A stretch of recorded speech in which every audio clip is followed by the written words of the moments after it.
सभी को सुप्रभात। तो प्यारे बच्चों, आज हम अपने 9वीं कक्षा के हिंदी विषय के आज के अपने तासिका में एक नई कविता को शुरुआत करने वाले हैं। और अपनी जो कविता है ना, अपने देश के प्रति, अपने राष्ट्रध्वज के प्रति हमें विशेष जानकारी दे रही है। तो रामदयाल पांडेय द्वारा रचित अपनी 9वीं कक्षा की जो कविता है बड़ी ही रोचक एवं सुंदर है। तो बच्चों, आपको पता है 15 अगस्त और 26 जनवरी को लाल किले पर क्या फहराया जाता है? हमारा राष्ट्रीय ध्वज यानी झंडा। तो ऐसे झंडे का महत्व, झंडे में मुख्यतः केसरिया, सफ़ेद और हरा ये तीनों रंग हैं। तीनों रंगों का अपना अलग अलग स्थान है, अलग अलग महत्व है। जैसे केसरिया त्याग और शौर्य का प्रतीक, सफ़ेद शुद्धता एवं पवित्रता का प्रतीक और हरा समृद्धि का प्रतीक। और इस तिरंगे के बीच एक चक्र होता है नीले रंग का, जो अशोक चक्र नाम से जाना जाता है, जिसमें जो आरियां हैं वे हमें प्रगति की ओर बढ़ने का संदेश देती है। उसकी जो 24 रेखाएं हैं वे तीदियां हमें प्रगति की ओर बढ़ने का संदेश देती हैं। तो चलो शुरुआत करते हैं। ऐसे ही एक हमारे राष्ट्रीय ध्वज एवं तिरंगा झंडे के बारे में विशेष जानकारी आज हम प्राप्त करते हैं। आखिर हमारा राष्ट्रीय ध्वज किस तरह है और राष्ट्रीय ध्वज का मान रखना, उसका सम्मान करना हमारी किस तरह की जिम्मेदारी है, इसका सुंदर वर्णन यहाँ पर रामदयाल पांडेय जी ने बड़े ही रोचक ढंग से किया है। तो चलो शुरुआत करते हैं अपने झंडा ऊंचा सदा रहेगा। मैं कविता का पठन गौर से करता हूँ।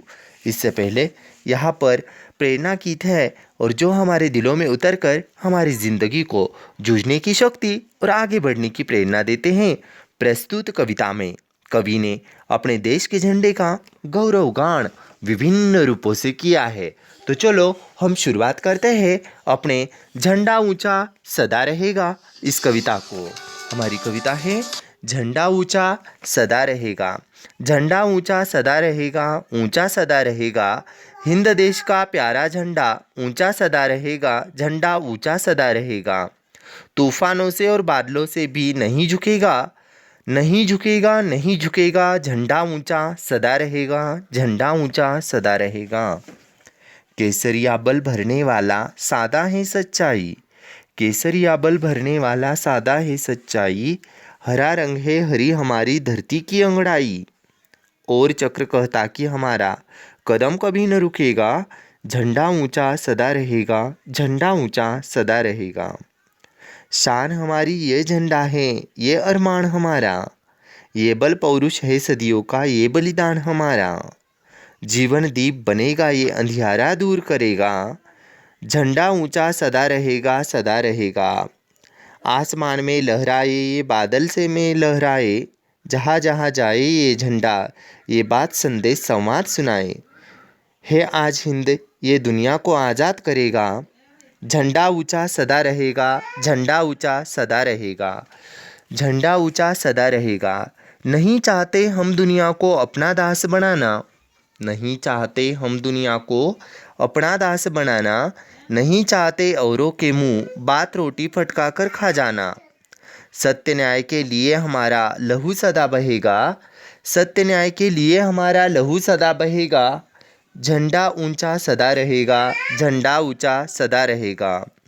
हम कितने सुख सपने लेकर इसको ठहराते फहराते लहराते हैं। इस झंडे पर मिटने की कसम सभी सब खाते हैं। हिंद देश का है ये झंडा, हिंद देश का है ये झंडा। घर घर में लहरेगा, झंडा ऊंचा सदा रहेगा, झंडा ऊंचा सदा रहेगा। तो अपनी 9वीं कक्षा की इस कविता के अंतर्गत हम देख रहे हैं कि आखिरकार झंडा किस तरह है और तिरंगी झंडे का महत्व किस तरह है, इसका बड़े ही रोचक ढंग से वर्णन यहाँ पर किया है। तो देखेंगे, कवि रामदयाल पांडेय जी कहते हैं कि झंडा ऊंचा सदा रहेगा। कवि कहना चाहते हैं कि हमारा झंडा जो है वो झंडा ऊंचा सदा रहने वाला है और हमारे हिंद देश का, हमारे प्यारे हिंदुस्तान का, ये भारत देश का झंडा ऊंचा है। ये ऊंचा झंडा सदा के लिए रहने वाला है। तूफानों से और बादलों से कभी नहीं झुकेगा, चाहे कितने भी तूफान क्यों ना आए, चाहे कितने भी बादल क्यों ना आए, लेकिन हमारा झंडा झुकने वाला नहीं है। हमेशा हमारा झंडा ऊंचा ही रहने वाला है। केसरिया बल भरने वाला सादा है सच्चाई, यानी केसरिया रंग हृदय में हमारे बल भरता है और श्वेत रंग हमारे सच्चाई का प्रतीक है। हरा हमारी धरती की अंगड़ाई, हरा रंग खुशहाली एवं समृद्धि का प्रतीक है। और चक्र कहता है हमारा कदम कभी न रुकेगा। और राष्ट्रीय ध्वज के बीच में जो नीले रंग का चक्र होता है ना, अशोक चक्र, वो हमें कहता है कि हमारा कदम कभी रुकने वाला नहीं है। यानी राष्ट्रीय ध्वज के तीनों रंग अपना अपना अलग अलग महत्व, अलग अलग स्थान हमारे सामने प्रस्तुत कर रहे हैं। तो यहाँ तक उम्मीद करता हूँ आप सभी को समझ में आया होगा। उपरोक्त 8-10 पंक्तियाँ आप सभी के समझ में आई होगी। अगले पंक्तियों का स्पष्टीकरण हम अगले तासिका में देखते हैं। तो चलो बच्चों, मिलते हैं अपने हिंदी विषय के अगले तासिका में। उम्मीद करता हूँ दिया हुआ गृह कार्य समय पर पूरा करोगे। धन्यवाद सभी को। धन्यवाद।